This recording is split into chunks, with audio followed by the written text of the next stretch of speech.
بسم اللہ الفتاح العلیم۔ ہمارے ہاں سب سے زیادہ فضول خرچی شادی نکاح کے معاملات میں ہوتی ہے، اور سب سے زیادہ لاپرواہی ہم طلاق کے معاملے میں کرتے ہیں۔ طلاق کے معاملے میں لاپرواہی کا نتیجہ یہ نکلتا ہے کہ پھر چند دن کے بعد ہی دلہا والے اور دلہن والے پھر علماء کے پیچھے بھاگتے نظر آتے ہیں اور کہتے ہیں اب صلح کی کوئی صورت بتائی جائے۔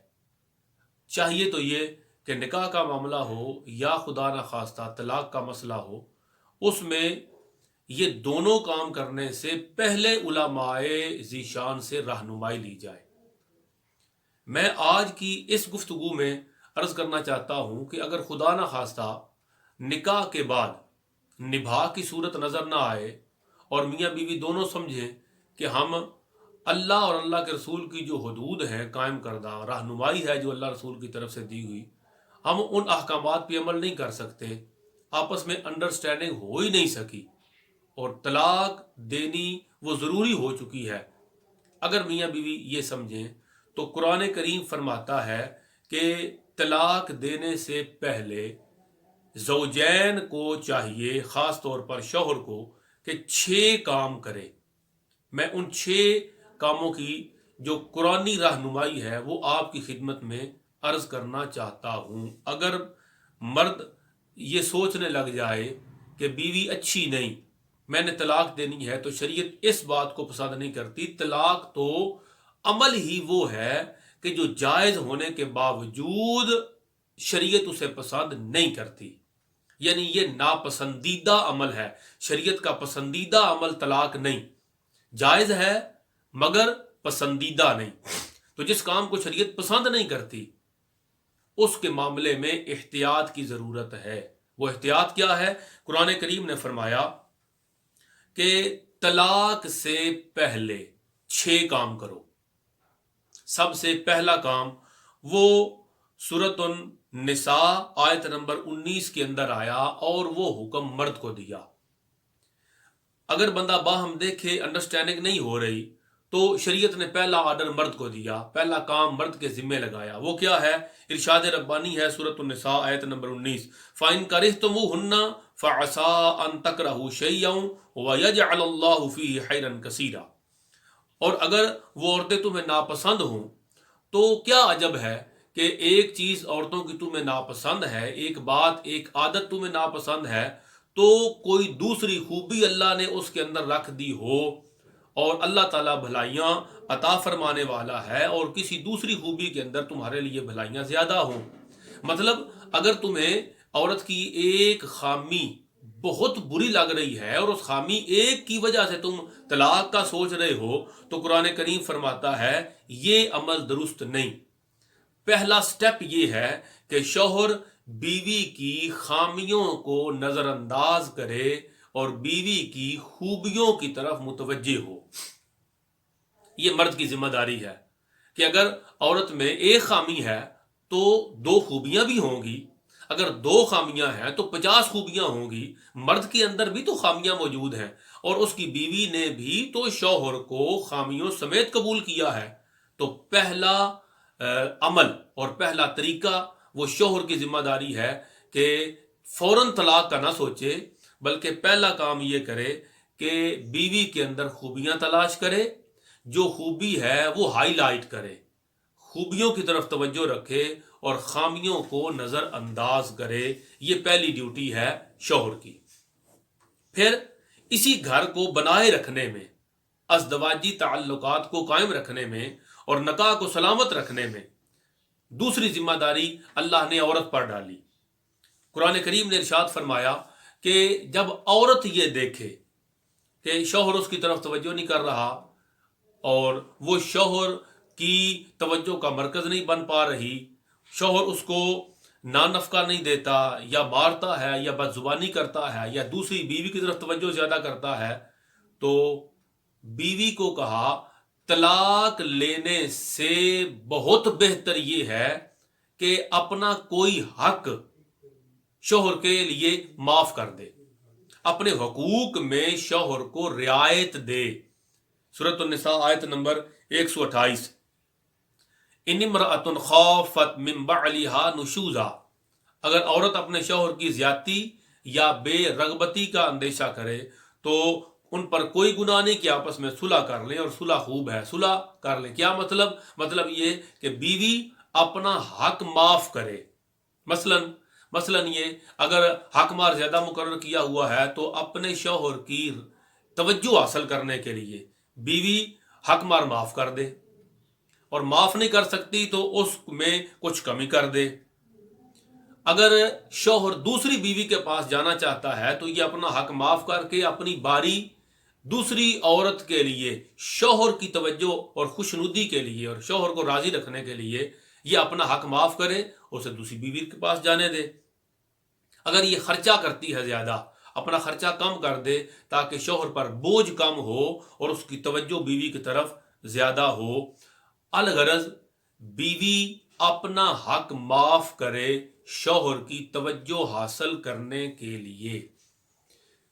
طلاق سے پہلے پہلا کام شوہر کے ذمہ لگایا کہ تو بیوی کی خوبیاں دیکھ، خامیوں کو نظر انداز کر۔ دوسرا کام بیوی کے ذمہ لگایا کہ تو اپنا حق شوہر کے لیے معاف کر۔ اب میاں بیوی دونوں نے یہ دونوں کام کیے، شوہر بھی خوبیاں دیکھتا ہے، خامیوں سے نظر انداز کرتا ہے، بیوی نے بھی اپنا کر لیا کوشش، لیکن دونوں کی انڈرسٹینڈنگ نہیں ہو رہی۔ اب اگلے 3 کام اللہ کے قرآن نے وہ شوہر کی ذمہ داری ٹھہرائی۔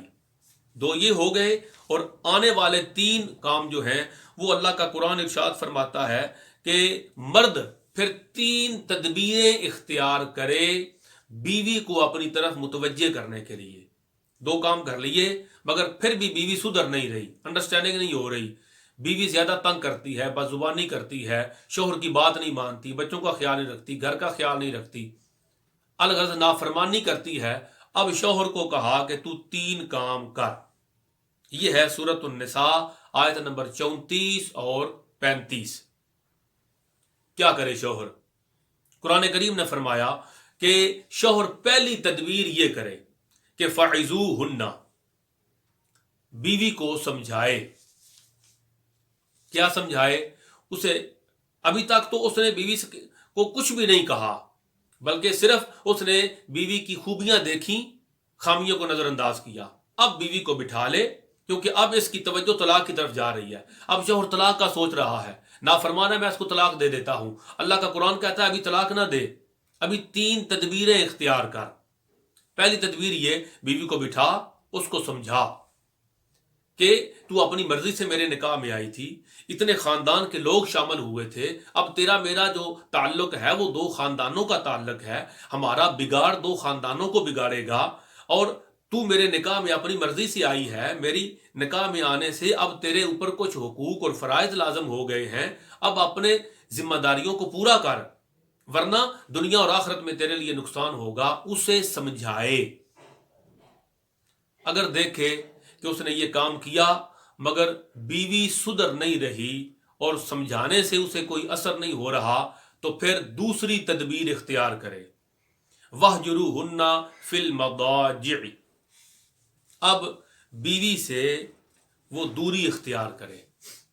کیا مطلب اس سے بستر الگ کر لے، وظیفہ زوجیت اس کے ساتھ روک لے، اس کے ساتھ میل ملاقات کم کر دے، تاکہ وہ بیوی اب سوچے کہ یہ جو ہر وقت خاوند میرے پاس رہتا تھا، ہم اکٹھے رہتے تھے، ایک بیڈ پہ رہتے تھے، ایک گھر میں رہتے تھے، میں اس کی توجہ کا مرکز تھی، اب اس نے مجھ سے منہ موڑ لیا ہے۔ اب اگر وہ تھوڑی سی عقل والی بھی ہوئی تو قرآن کریم نے فرمایا یہ دوسرا جو تدبیر ہے، دوسرا طریقہ ہے گھر آباد کرنے کا، شوہر کا، یہ اس پہ اثر انداز ہوگا۔ بیوی سوچے گی کہ پہلے تو خاوند میری طرف توجہ کرتا تھا، ہم اکٹھے رہتے تھے، اب اس نے بستر جدا کر لیا ہے۔ اب اس تدبیر سے اگر اس میں تھوڑی سی بھی عقل ہوئی تو وہ اپنے گھر کی طرف لوٹ آئے گی، شوہر کی طرف توجہ کرے گی اور گھر کو آباد کرے گی اور شوہر کی فرما برداری کرے گی۔ یہ دوسری تدبیر۔ پہلی فَعِظُوهُنَّ، شوہر اسے سمجھائے، سمجھانے سے کوئی فرق نہیں پڑا تو وَاهْجُرُوهُنَّ فِي الْمَضَاجِعِ، بستر جدا کر دے۔ اس سے بھی بیوی کو کچھ فرق نہیں پڑا تو تیسری اور آخری تدبیر یہ اختیار کرے، وَاضْرِبُوهُنَّ، اب بیوی کو سزا دے. قرآن کریم نے فرمایا مارے. ہاں ایسا نہ مارے کہ اس کو نشان پڑے، ایسا نہ مارے اس کی ہڈی ٹوٹ جائے، اس کے چہرے پر نہ مارے، اس کو تکلیف اور اذیت سے نہ مارے، فقط مارے. جب اس کو تکلیف بھی نہیں دینی، اذیت بھی نہیں دینی، منہ پہ بھی نہیں مارنا، نشان بھی نہیں پڑنا، تکلیف بھی نہ اس کو ہو، تو پھر مارنے کا مطلب کیا ہے؟ مارنے کا مطلب فقط یہ ہے وَضْرِبُوهُنَّ، اس کو مارے کہ بی بی اب آخری حد پر جا کر سوچے کہ یہ شوہر تو میرے ساتھ پیار کرنے والا تھا، میرے لیے چیزیں لانے والا تھا، میری کیئر کرنے والا تھا، میرے ساتھ محبت کا دم بھرنے والا تھا، اب نوبت مارنے پہ آ گئی، اب اس نے میرے اوپر ہاتھ اٹھا لیا، اب وہ آخری حد ہے اس کے لیے. اب بیوی سوچے کہ میرے شوہر نے میرے اوپر ہاتھ اٹھایا ہے، میں اپنے آپ کو سیدھا کروں، میں سدھار لوں. بس ایک مرتبہ اس کو سدھارنے کے لیے اس کو ہلکی چوٹ لگائے تاکہ فقط وہ سوچے کہ میرے شوہر کا میرے اوپر ہاتھ اٹھ گیا ہے، اب میں سدھر جاؤں. بہت عورت بری ہو، ڈھیٹ مزاج ہو، برے خاندان سے ہو، برے مزاج کی ہو، اور اتنی کوشش کے باوجود بھی کہ شوہر نے خوبیاں دیکھی، خامیوں کو نظر انداز کیا، شوہر نے اسے سمجھایا، اس سے بستر جدا کیا، اب اس کو تادیباً ہلکی مار بھی مار لی ایک دفعہ، مگر اسے کوئی فرق نہیں پڑا. تو اب قرآن کریم فرماتا ہے چھٹا اور آخری طریقہ یہ اختیار کرے، فَبَعَثُوا حَكَمًا مِّنْ أَهْلِهِ وَحَكَمًا مِّنْ أَهْلِهَا. اب شوہر والوں کی طرف سے ایک بندے کو مقرر کیا جائے اور بی بی کی طرف سے بھی کسی ایک بندے ذمہ دار کو مقرر کر لیا جائے. دونوں طرف سے ثالث مقرر کیے جائیں، یعنی بیوی سے کہا جائے تو اپنا کوئی ثالث مقرر کر، وہ ہم دونوں کی باتوں کو سنے اور ہمارے درمیان فیصلہ کرے، ہمارا گھر آباد کیوں نہیں ہو رہا، خامی کہاں پر ہے، کمی کہاں پر ہے، غلطی کون کر رہا ہے، زیادتی کس کی ہے. ایک مرد مقرر کیا جائے عورت کی طرف سے، عورت مقرر کرے، دوسرا مرد شوہر مقرر کرے، اور یہ دونوں مرد بیٹھ جائیں، بیوی اور شوہر وہ دونوں ان کو اپنی باتیں بتائیں، اپنی شکایات ان کو سنائیں.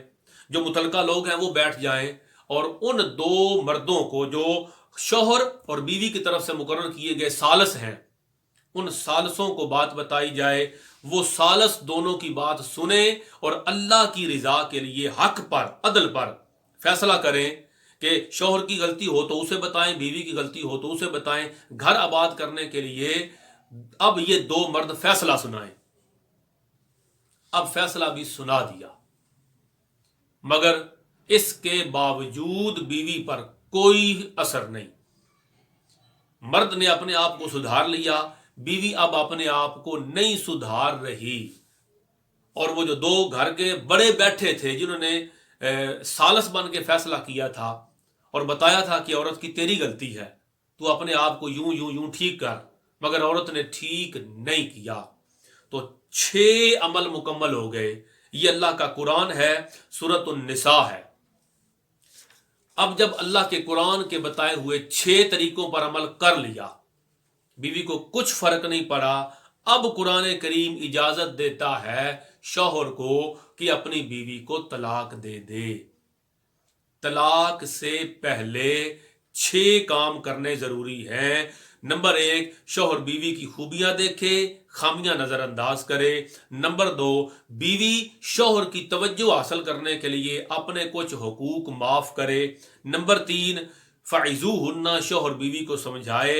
نمبر 4، وہجروہن فی المضاجع، بستر جدا کر دے. نمبر 5، وضربوہن، تادیباً اس کو ہلکی مار مارے تاکہ بیوی سوچے کہ شوہر کا میرے اوپر ہاتھ اٹھ گیا ہے. اور نمبر 6، فَبَعَثُوا حَكَمًا مِّنْ أَهْلِهِ وَحَكَمًا مِّنْ أَهْلِهَا، ثالث مقرر ہوں، وہ فیصلہ کریں.